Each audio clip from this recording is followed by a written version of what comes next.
Assalamualaikum warahmatullahi wabarakatuh.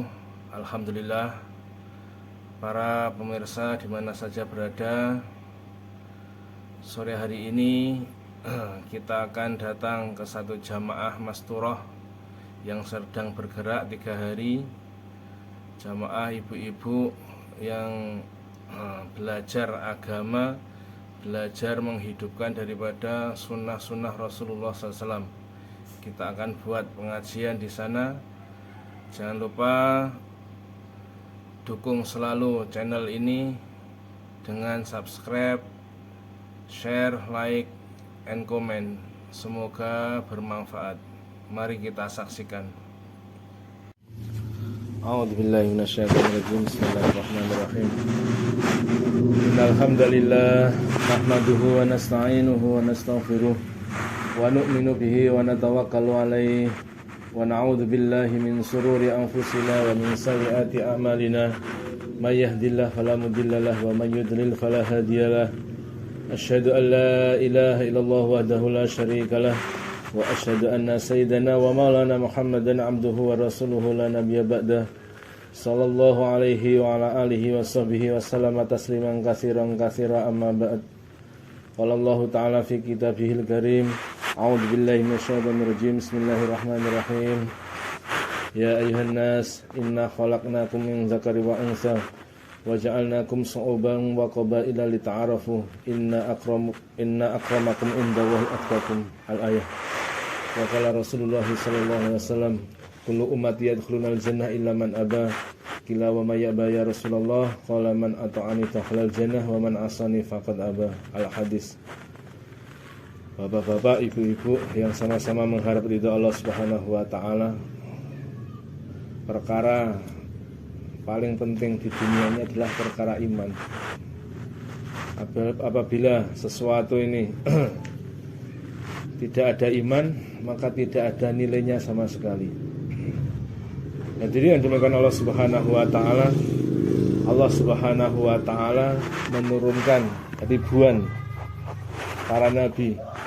Ini untuk satu maksud, yaitu apa? Mengenalkan manusia kepada Allah Subhanahu wa taala, mengamalkan daripada agamanya Allah Subhanahu wa taala. Para nabi, para rasul ini adalah orang-orang yang dekat dengan Allah Subhanahu wa taala, orang-orang yang menjadi kekasihnya Allah Subhanahu wa taala. Mereka Allah korbankan untuk agama.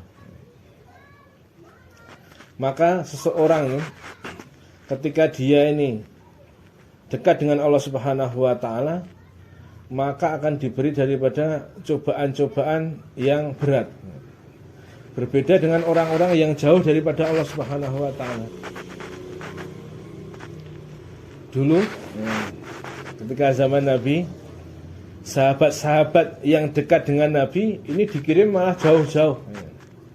Sayyidina Ali ini termasuk kerabat daripada Nabi, ini mah dikirim ke tempat-tempat yang jauh, ke Yaman, ke mana-mana. Dekat dengan Nabi, ini dikirim yang jauh-jauh daripada Nabi. Hadirin subhanahu wa ta'ala, maka kita ini, walaupun keadaan kita seperti ini kita ini dipilih oleh Allah Subhanahu wa ta'ala menjadi umat akhir zaman. Yang umat akhir zaman ini ketika dia ini mengamalkan agama, maka akan mempunyai derajat yang tinggi di sisi Allah Subhanahu wa taala. Walaupun jauh daripada masa kenabian, tapi akan mendapat daripada derajat-derajat yang tinggi di sisi Allah Subhanahu wa taala. Ada satu hadis Nabi mengatakan, tuba liman ra'ani. Beruntung bagi orang-orang yang melihatku wa amana bi dan beriman kepadaku. Jadi hidup di zaman Nabi, bisa melihat Nabi, Nabi mengatakan tuba, sangat beruntung. Setelah itu Nabi melanjutkan summa tuba, diulang sampai 7 kali. Lalu beruntung sampai 7 kali kan. Liman lam yarani, untuk orang yang tidak melihatku wa aman nabi tapi beriman kepada Nabi. kita belum pernah daripada melihat Nabi, belum pernah melihat mukjizat, ya kan? Ketika hidupnya Nabi. Tapi kalau kita ini beriman kepada Nabi, ya, Nabi mengatakan tuba, summa tuba, summa tuba.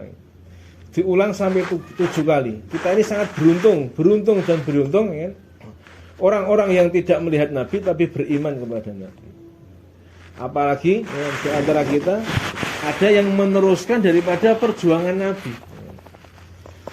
Jadi umat akhir zaman ini bukan hanya umat untuk ibadah saja, bukan, tapi adalah umat dakwah. Tidak hanya mengamalkan daripada agama, tapi bagaimana mengajak orang lain juga ikut mengamalkan agama juga. Ada tugas dakwah.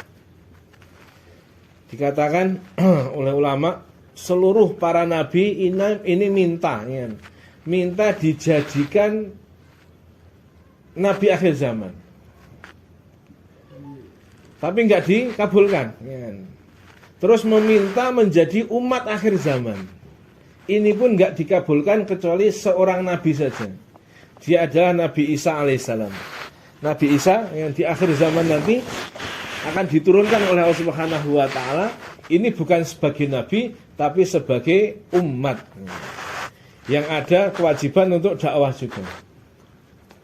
Allah Subhanahu wa taala dalam muqaddimah Hayatus Sahabah diceritakan Nabi Daud alaihissalam ini pernah dijelaskan oleh Allah Subhanahu wa taala perihal nabi akhir zaman.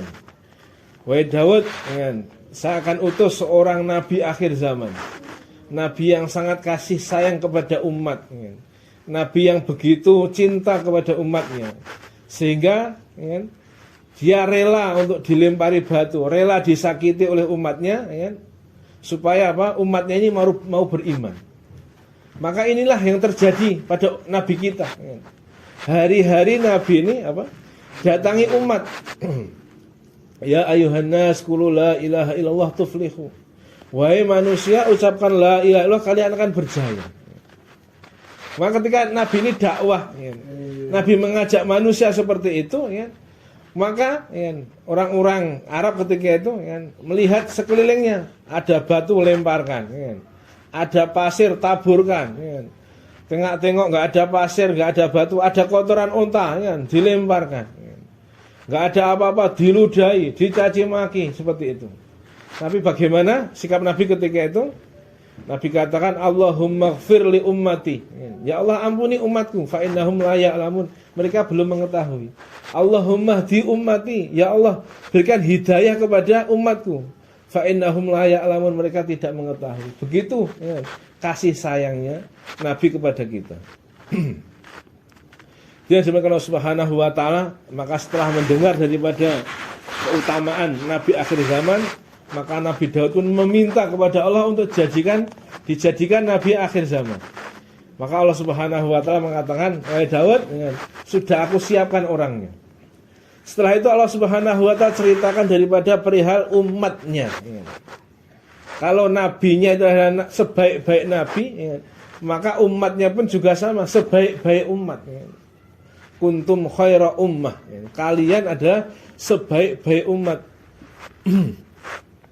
Maka Allah ceritakan umatnya ini umat akhir zaman, bahwa umatnya ini diberi sunnah yang Allah berikan, sunnah-sunnah yang diberikan kepada Nabi ini diberikan kepada umat akhir zaman. Tugas kenabian ini kalau dulu hanya Nabi saja, maka di akhir zaman umatnya pun mendapat tugas yang sama dengan nabinya, yaitu mendakwahkan agama. Maka Nabi ini diutus di akhir zaman menjadi khatamin nabiyyin, menjadi penutup para nabi.